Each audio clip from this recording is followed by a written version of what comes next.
नमस्कार, सीएनबीसी आवाज Motilal Oswal live studio में आप सभी का स्वागत है। आप देख रहे हैं खिलाड़ी नंबर 1। मैं हूं आपके साथ श्रेया ठाकुर। हफ्ते का आखिरी कारोबारी सत्र और मार्केट की हालत खराब। डे लो पर निफ्टी आपको कारोबार करता हुआ नजर आएगा।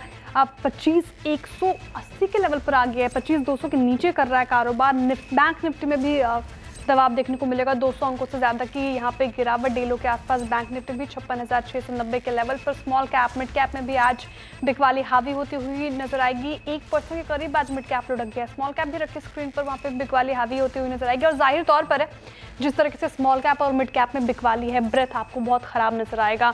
मात्र 800 ऐसे स्टॉक्स जहां पर खरीदारी होती हुई नजर आ रही है, 1732 ऐसे स्टॉक्स जहां पर दबाव ज्यादा है। कंट्रीब्यूटर प्लेट के जरिए भी समझ लेते हैं मार्केट का मूड माहौल। गिरावट में साथ दे रहे रिलायंस, एचडीएफसी बैंक जैसा हैवी वेट, भारतीय एयरटेल भी इसमें हाथ लगाता हुआ और महिंद्रा से भी गिरावट में कंट्रीब्यूशन मिल रहा है फिलहाल निफ्टी के।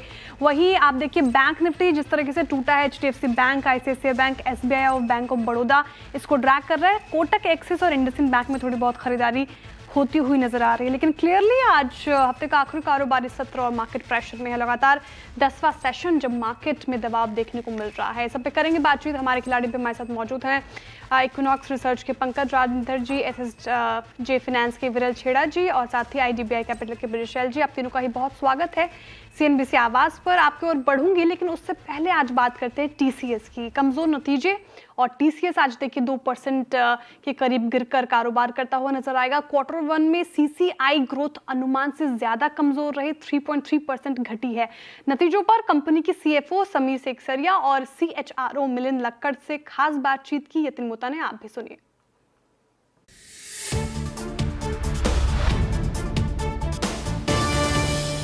नमस्कार, मैं हूं यतिन मोता और टीसीएस के हेडक्वार्टर्स में है और नंबर्स को ब्रेक डाउन करने के लिए हमारे साथ कंपनी के सीएफओ समीर सेखसरिया हैं और सीएचआरओ मिलिंद भी हैं। बहुत बहुत धन्यवाद सीएनबीसी आवाज के साथ बातचीत करने के लिए। समीर, सबसे पहले आपसे बातचीत करना चाहूँगा। जिस हिसाब से क्वार्टर शेप अप हुआ है, ग्रोथ में थोड़ा डिसअपॉइंटमेंट हुआ है, थोड़ा एक स्लो डाउन हुआ है। क्या आपको लगा ये कम्प्लीटली अनएक्सपेक्टेड था, इतना ज़्यादा स्लो होना Q1? और अगले 3 क्वार्टर में क्या आपको लगता है अभी भी अनसर्टिनिटी बनी हुई है? सो अगर आप ये क्वार्टर का ग्रोथ देखें तो एक बड़ा पोर्शन जो है वो जो हम एक प्रोजेक्ट कर रहे थे इंडिया ज्योग्राफी में, which was being delivered on a very massive scale and on a accelerated basis, and we had called it out. 100,000 sites deliver करने की थी, उसमें से प्रैक्टिकली 90-95,000 हो गई थी, बाकी कुछ एक अभी हुई है। तो वो कंसिडरेबल रैप डाउन था। अगर हम इंटरनेशनल मार्केट देखें, वहाँ पे हमारा परफॉर्मेंस रिलेटिवली बेटर रहा था। वो मार्केट में जो डी ग्रोथ है sequential has been 50 basis points. And अगर वो देखें एक्सपेक्टेशंस के मुकाबले इट इज़ वेरी नियर।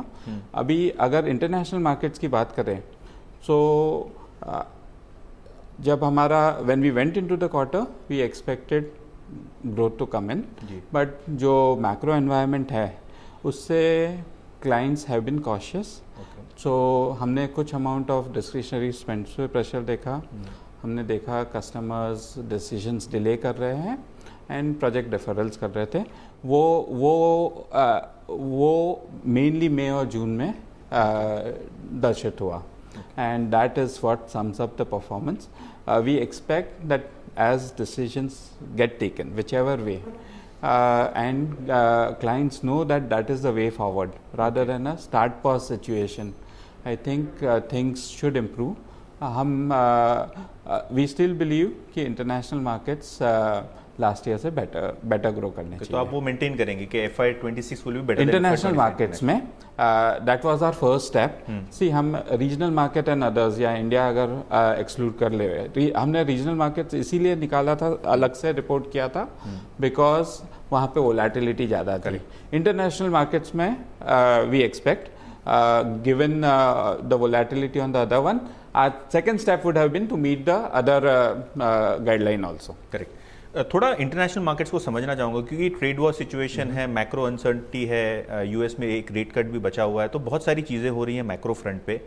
तो अगर आपको कंपार्टमेंटलाइज करना पड़े आपके सेक्टर्स को, तो गुड बैड अगली किस तरीके से करेंगे Q1 के लिए, और फुल ईयर के लिए कैसा रहेगा चीज़, स्पेशली आई थिंक जो सेक्टर्स Q1 में भी एंड आई थिंक वो फुल ईयर के लिए भी जो करंटली इम्पैक्टेड है significantly have been consumer business, जो रिटेलर्स और वो बिजनेस ग्रुप है, क्योंकि कंज्यूमर सेंटिमेंट्स सिग्निफिकेंटली इम्पैक्टेड है ग्लोबली जी। सो वो बिजनेस ग्रुप, उसमें फिर ट्रैवल, एयरलाइंस और वो भी आ जाता है, सो वो सिग्निफिकेंटली इम्पैक्टेड है।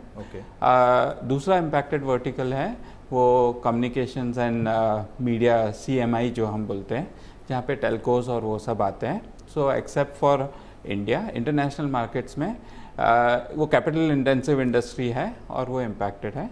Lastly autos have been impacted. Okay. So overall with that, manufacturing and with the trade situation, auto companies globally seem to be very cautious. So ये तीन sectors are significantly impacted. जो growth देखी है manufacturing ने, in spite of autos being impacted, हमने growth देखी manufacturing में। ERU relatively okay है and tech and services has been doing good, so वहाँ पे इन्वेस्टमेंट्स जारी है। Correct. BFSI and healthcare should improve going forward. Okay. Milind, एक क्वेश्चन आपके लिए। हर पहली तारीख को TCS का एम्प्लॉई एक SMS के लिए रुकता है, अपने इंक्रीमेंट्स के लिए रुकता है। तो लास्ट क्वार्टर आपने कहा था कि इस क्वार्टर शायद इंक्रीमेंट्स हो जाएंगे और अप्रेजल लेटर्स डिस्ट्रीब्यूट होंगे। इस टाइम क्यों नहीं हुआ वो, और क्या आपको लगता है कि ये फुल ईयर ऐसे ही रहेगा इन टर्म्स ऑफ हाइक्स? जैसा समीर ने कहा कि थोड़ा बिजनेस सिचुएशन में जो वॉलेटिलिटी है उसके कारण हमने अभी भी डिसीजन नहीं लिया है उसके लिए। और जैसे ही हम डिसीजन लेंगे वो आप बताएंगे। बट कब लेंगे आप? जल्द? जैसा ही सभी बताएगा कि अच्छा है, जैसे सुधार होगा।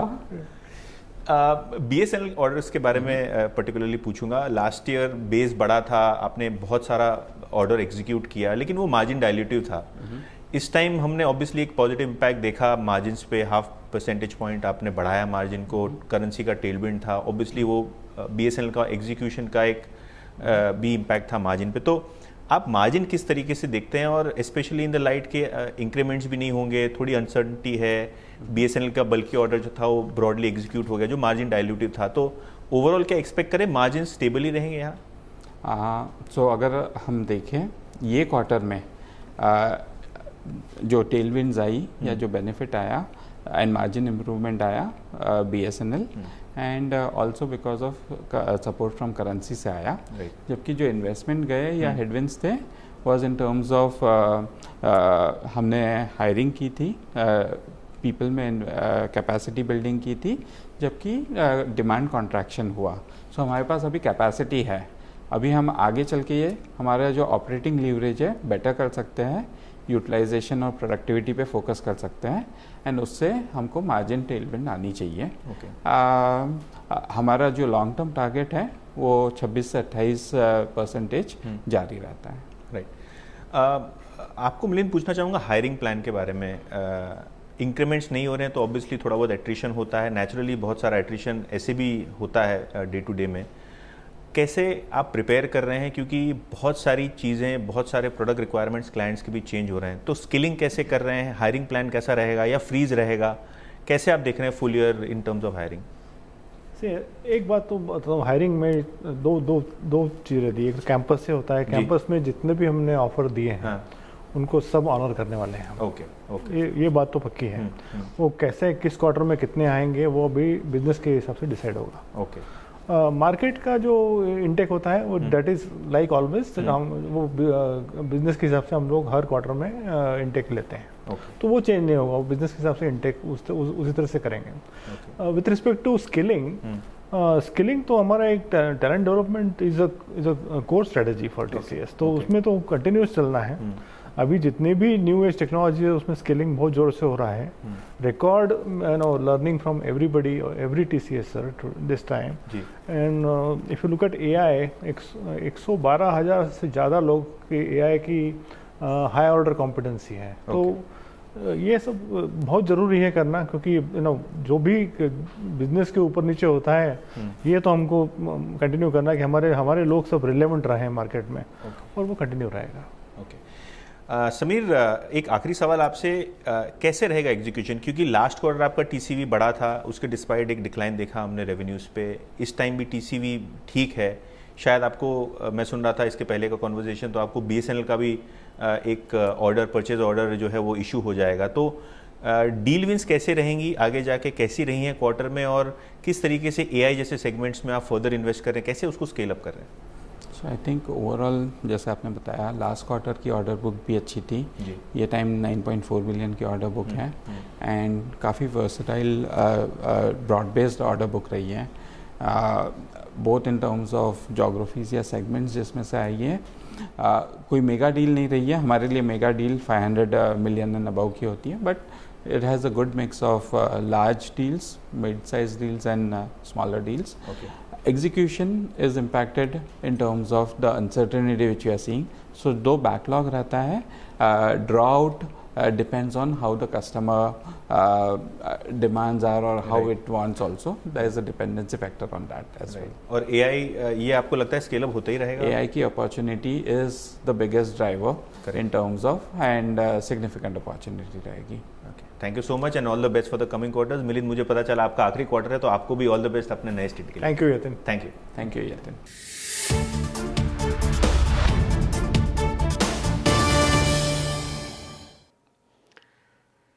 तो आपने पूरी बातचीत सुनी TCS के मैनेजमेंट से। नंबर्स उतने अच्छे नहीं और मैनेजमेंट कमेंट्री भी मिक्स्ड आई। फिलहाल TCS करीब करीब 2% से ज़्यादा गिरकर 3,300 के लेवल पर कारोबार करता हुआ नजर आएगा डे लो के आसपास। सच पर सीधे अब पहले रिटर्न कार्ड की स्थिति देख लेते हैं। क्या कुछ एक्शन रिटर्न कार्ड में नजर आ रहा है? ब्रिजेश एल जी के, पंकज जी के, विरल जी के कौन से खिलाड़ी लीड ले रहे हैं? अब पंकज जी पहले पायदान पर 5.5% से ज़्यादा का रिटर्न इनके पोर्टफोलियो से आता हुआ। दूसरे पायदान पे विरल जी हैं, 4.5% से ज़्यादा का रिटर्न इनका पोर्टफोलियो दे रहा है।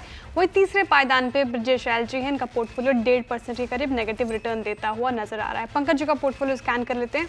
क्या एक्शन लिया उन्होंने अपने पोर्टफोलियो में, वो जानना ज़रूरी, फिर पिक्स की ओर बढ़ेंगे। AW एग्री बिजनेस से कर लिया है प्रॉफिट बुकिंग, साथ ही बॉम्बे बुरमा से भी कर ली है प्रॉफिट बुकिंग इन्होंने। बताइए Pankaj ji, good morning to you. पहला स्टॉक कौन सा होगा? Good morning Shreya ji and good morning everyone. Shreya ji, देखिए मार्केट के अंदर प्रेशर तो काफी बिल्ड हुआ है। मुझे लगता है कि जो कैपिटल मार्केट रिलेटेड कंपनीज है वहां पे प्रेशर देखने मिल सकता है।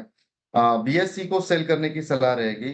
2382 2384 की रेंज में अभी फिलहाल ये ट्रेड कर रहा है।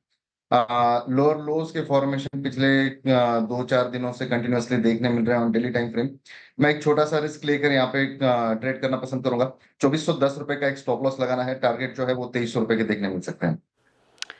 ओके, तो BSE में बिकवाली की राय आती हुई पंकज जी की तरफ से। मार्केट पे प्रेशर और कैपिटल मार्केट स्टॉक्स में भी आज प्रेशर देखने को मिल रहा है। 2300 का नीचे का टारगेट आप एक्सपेक्ट करें। स्टॉप लॉस आपको मेंटेन करना है 2410 का।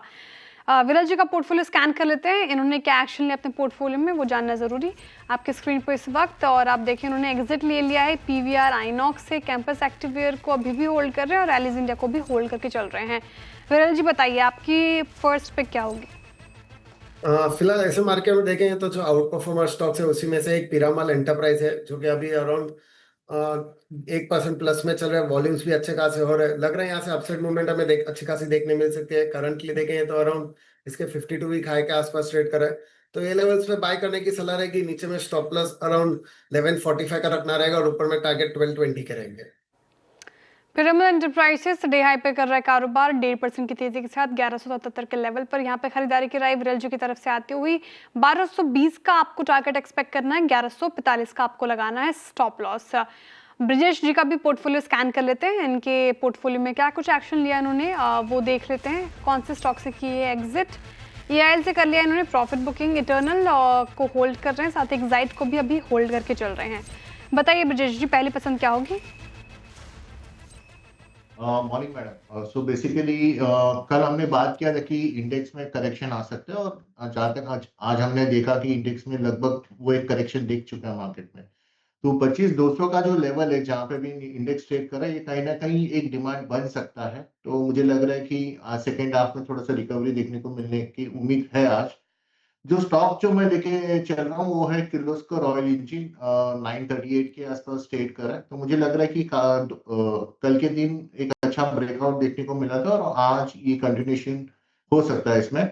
इसका जो स्टॉप लॉस है 910 का रहेगा और जो टारगेट 1050 तो ये भी थोड़ा सा इंट्राडे आज के दिन पे शायद ये टारगेट नहीं आएगा, लेकिन 1-2 दिन लग सकता है, बट व्यू काफी स्ट्रॉन्ग पॉजिटिव है Kirloskar oil engine. Okay, Kirloskar oil engine भी पॉजिटिव नजर आ रहे हैं। ब्रिजेश जी, खरीदारी की राय 1050 का टारगेट आप एक्सपेक्ट कर सकते हैं 2 से 3 सत्रों में, वही 910 का आपको स्टॉप लॉस मेंटेन करके चलना है। पंकज जी, एक और स्कोप आपके पोर्टफोलियो में, सेल्स आईडी एक्सपेक्ट करूं क्या? नहीं श्रेया जी, अनफॉर्चुनेटली ब्रिजेश जी ने टॉप पिक कर लिया है। एक्चुअली कल से वो स्टॉक मेरे रडार पर है। मैं सेकंड हाफ का वेट करूंगा मैम। फिलहाल मार्केट को शेप में आने देना ज्यादा इंपॉर्टेंट है। ठीक है, मार्केट शेप में कब आएगा, बड़ा क्वेश्चन मार्क है। जिस तरीके से दिन के निचले स्तरों पर कारोबार करता हुआ नजर आएगा निफ्टी और बैंक निफ्टी। विरल जी, पिरामल एंटरप्राइजेस आपने चुना, फार्मा स्पेस में आज अच्छी बाइंग भी है, दूसरे पे क्या होगी आपकी? फिलहाल मैं थोड़ा वेट करना चाहूंगा।